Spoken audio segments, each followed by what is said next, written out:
안녕하세요. 인공화호 전문 채널 닥터 최병윤의 이야기입니다. 미래에는 인공화호가 어떤 식으로 발전하게 될지에 대해서 교수님께서는 어떻게 생각하시나요?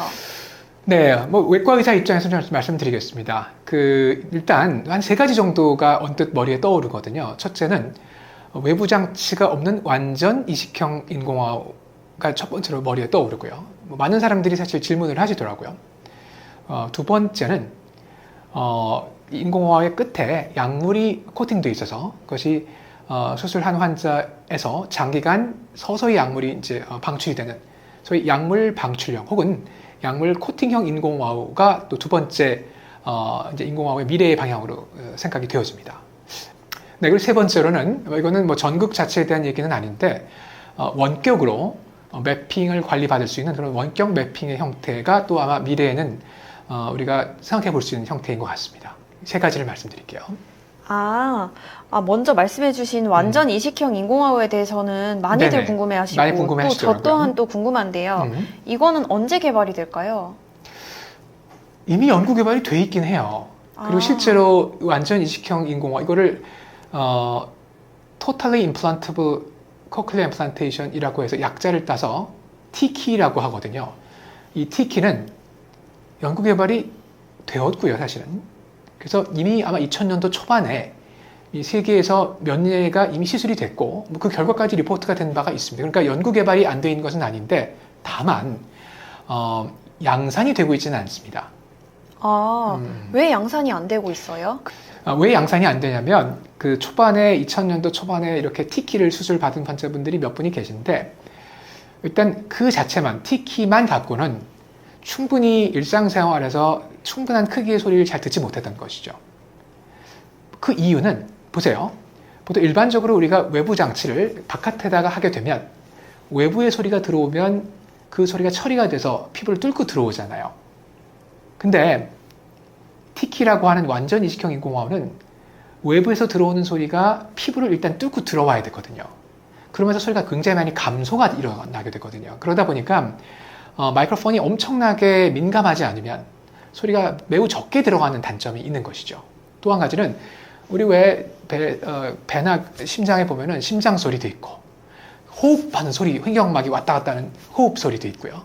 그 다음에 먹을 때 하는 입소리도 있고 그 다음에 배에서 장에서 끊임없이 장이 꿈틀거리는 소리가 이런 소리들이 보디 사운드라고 하는데 이 소리가 피부 밑에 들어가 있는 마이크로폰에 매우 많이 전달이 되거든요. 그러니까 많이 방해를 받는 거죠. 이러한 보디 사운드. 따라서 마이크로폰의 감수성 문제와 그다음에 보디 사운드의 존재가 사실 이런 완전 이식형 보청기, 완전 이식형 인공화호 TK가 양산화되는 것이 상당히 어렵도록 만들어 왔던 것이 사실입니다. 전혀 생각지도 못한 문제들이 조금 있네요. 하지만 아무래도 두 가지 이슈 있잖아요. 그런 마이크로폰의 감수성 문제와 이러한 지금 버디 사운드 문제. 한 가지 더해서 이제 배터리 문제인데요. 이게 배터리가 아무리 길어도 한 5년 정도 있으면 배터리를 교환을 해야 되잖아요. 그러면 그때마다 전신 마취 혹은 국소 마취로 수술을 해야 되거든요. 그러니까 이런 세 가지 이슈 때문에 연구 개발은 됐지만 양산이 어려웠던 거거든요. 하지만 앞으로 이 세 가지 이슈가 파격적으로 개선이 된다면 TK는 미래에 우리의 인공화의 주된 형태가 될 가능성도 배제할 수는 없어요. 네, 알겠습니다. 그리고 두 번째로 말씀해 주셨던 게 이제 약물 방출형 전극 혹은 네네. 약물 코팅형 전극에 대해서 말씀을 해주셨는데 네네. 이거는 정확히 어떤 건가요? 이거는 사실은 이미 최근에 논문에서 많이 언급이 되고 있는 사실이기 때문에 관심이 있는 아마 그 구독자분들은 이미 논문을 통해서 접하셨을 수도 있을 것 같아요.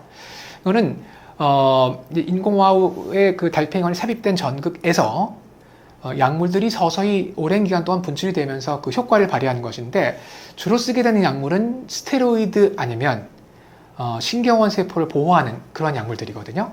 그러니까 스테로이드 아니면 신경원 세포를 보호하는 약물들. 스테로이드는 아마도 대부분 인공화호 수술 후에 잔청이 나빠지는 거를 최소화하는 목적이 있을 가능성이 많고요. 그 다음에 신경원 세포는 장기간 아주 오랫동안 인공화호 효과가 유지되도록 하기 위해서 신경원 세포를 보호하는 역할을 하게 되어 있습니다. 그래서 이것이 있다고 해서 더 잘 들리거나 그런 것은 아니지만 오랜 기간 동안 효과를 유지하거나 갖고 있던 잔청이 나빠지는 거는 좀 더 줄일 수 있는 효과는 분명히 있다고 생각을 하고 있습니다. 아, 그렇군요. 네.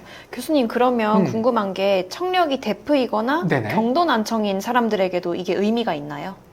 경도난청은 인공화호를 할 일이 없겠죠.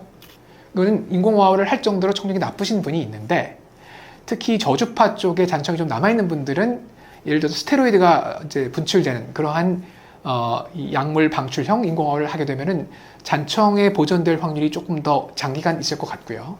그 다음에 이제 연세가 들면 신경원 세포가 퇴화되거든요. 근데 이런 BDNF라든지 이러한 신경원 세포가 방출되는 그러한 약물 방출형 이식을 받게 되면은 더 오랜 기간 동안 신경원 세포가 유지가 되니까 연세가 들어도 인공화호 효과가 그대로 유지될 수 있는 뭐 그러한 장점이 있을 것 같아요.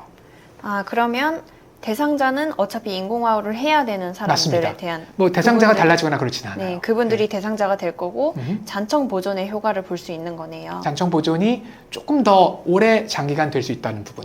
네, 알겠습니다. 그리고 또 세 번째로 말씀해 주신 게 원격 매핑에 대한 건데요. 네네, 맞습니다. 네, 이것에 대해서도 좀 자세히 설명해 주시면 사실 뭐 원격 좋겠습니다. 매핑이 뭐 기술적으로 그렇게 어렵지는 않을 것 같은데 사실 어찌 보면 우리나라에서는 약간의 어떤 기술적인 문제가 앞으로 개선이 된다라고 했을 때 오히려 어떤 법률적인 그런 원격 진료 자체가 완전히 허용되고 있지는 않은 그런 상황이다 보니까 이제 이러한 원격 매핑이 법률적으로 혹은 법령적으로 가능한지 문제가 조금 더 큰 허들이 될 것 같아요. 기술적인 부분은 조금만 저희가 개선을 하면은 이론적으로는 가능하다고 생각이 되어집니다. 아마 법률적인 그런 문제가 조금 더 큰 걸림돌로 남아있지 않을까. 그래서 미래에 지금 제가 두 번째 말씀드렸던 그런 약물 방출형 전극과 그 다음에 원격 매핑 모두 다 혹은 심지어 첫 번째 말씀드렸던 그런 완전 이식형 인공화호 모두 아주 먼 미래는 아닐 수도 있습니다. 뭐 5년, 10년 내에 우리가 접할 수 있는 인공화호의 형태가 될지도 모른다고 저는 생각을 개인적으로 하고 있지만 뭐 당장은 되긴 어렵겠지만요. 네, 교수님 의견 감사히 잘 들었습니다. 네, 감사합니다. 네, 감사합니다.